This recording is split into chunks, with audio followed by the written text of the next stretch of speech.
यह समाचार जब नारद जी को प्राप्त हुआ तो नारद जी सप्त ऋषियों को साथ में लेकर के मैनावती के महल की तरफ चले हैं।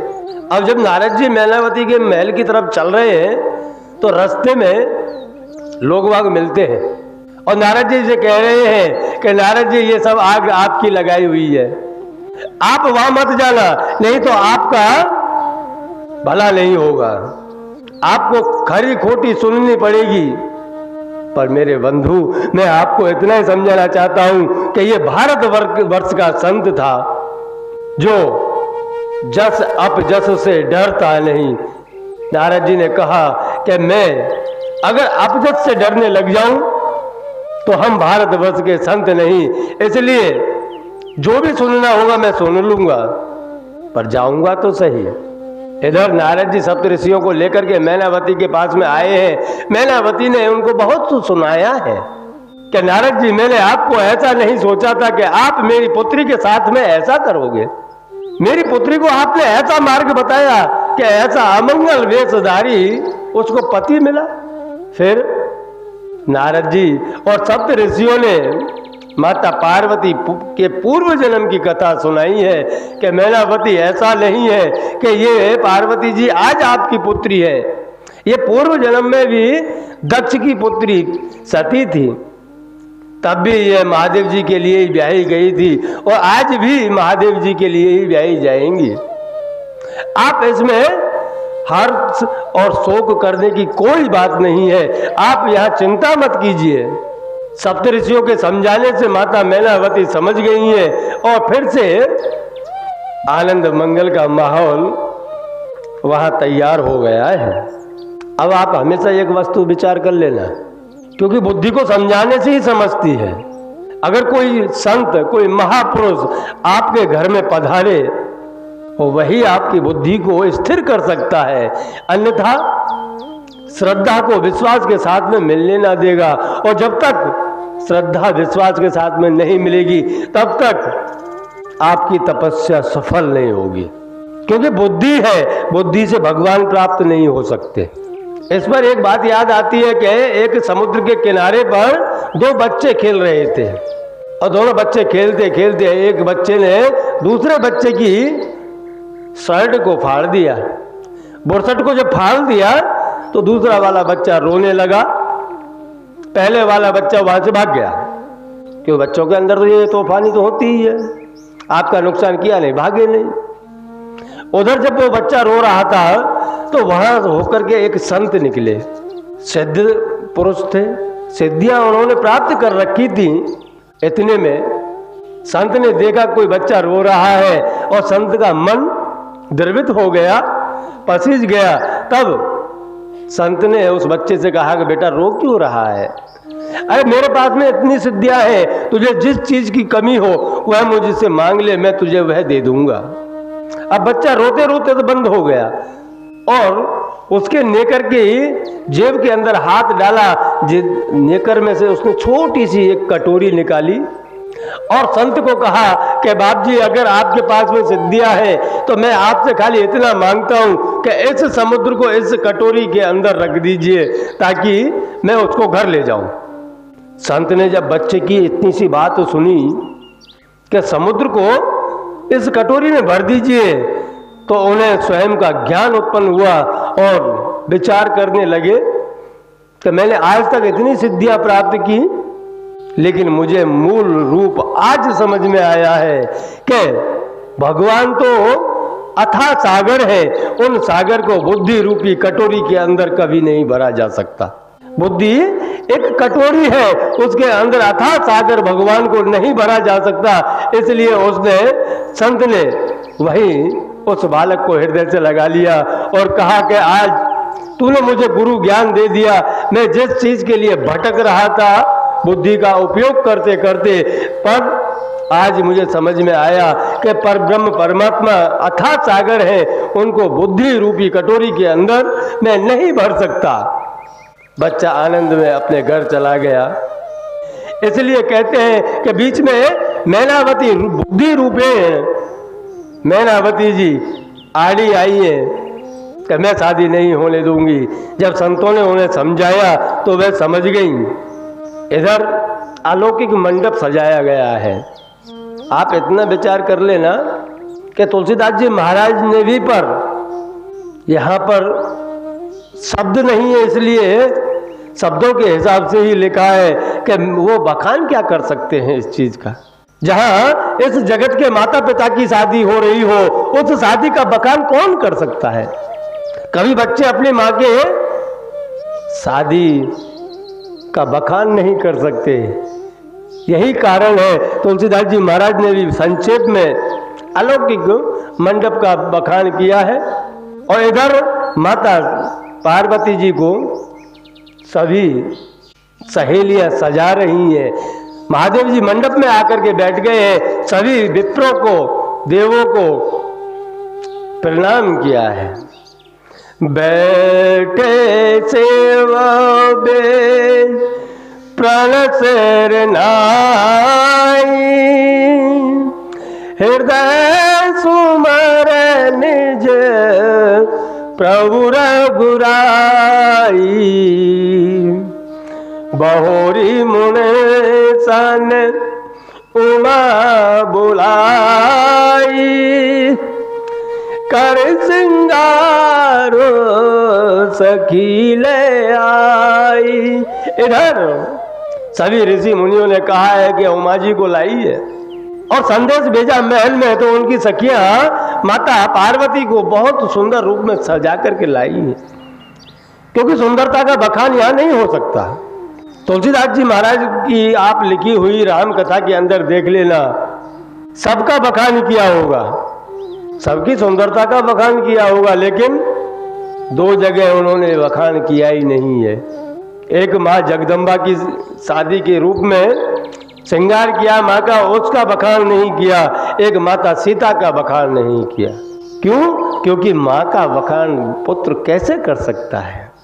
लेकिन जब सखियां माता पार्वती जी को लेकर के आ रही है, क्योंकि एक अपने यहाँ की प्रथा है, सहेलियां जब होती है ना तो सब मजाक करती हैं।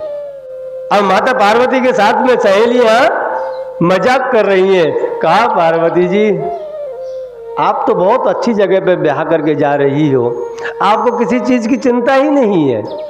एक ने पूछा क्यों, इनको चिंता क्यों नहीं है? क्या सुन मैं बताऊं, एक तो इनको कपड़े धोने की चिंता नहीं, गृहस्थ जीवन के अंदर जो जो चिंताएं हैं ना वो पार्वती जी को नहीं थी। वो कैसे?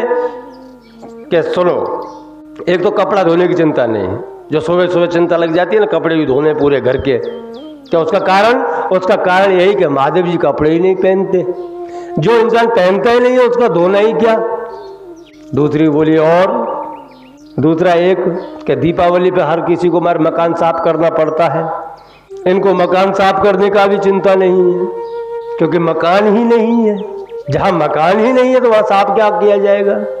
इधर दूसरी सखी बोली अरे सखी एक बात और सुन, क्या कि उसको पानी की भी चिंता नहीं है।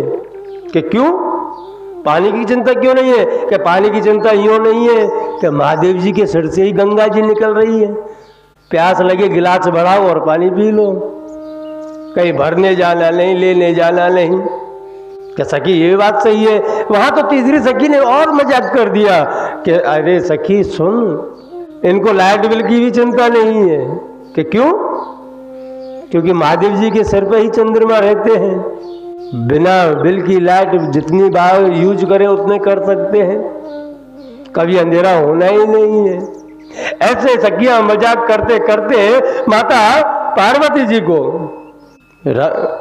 लग्न मंडप में लेकर के आई हैं। इधर भगवान महादेव जी और माता पार्वती ने गणेश पूजन किया है। अब यहाँ तार्किक लोग ये कहते हैं कि गणेश जी तो माता पार्वती और महादेव जी के पुत्र थे, तो वहाँ उनकी शादी में कहाँ से आ गए। लेकिन यहाँ तुलसीदास जी महाराज कह रहे हैं मोने अनुशासन गणपतहि पूजय शंभु भवान, कौशल संशय करे जन सुर अनाद जिय जान। कि यहाँ तुलसीदास जी महाराज कह रहे हैं कि कोई संशय मत करना, क्योंकि गणपति जी तो आदि अनादि है। वह महादेव जी के पुत्र बाद में है, लेकिन वह तो आदि अनादि है।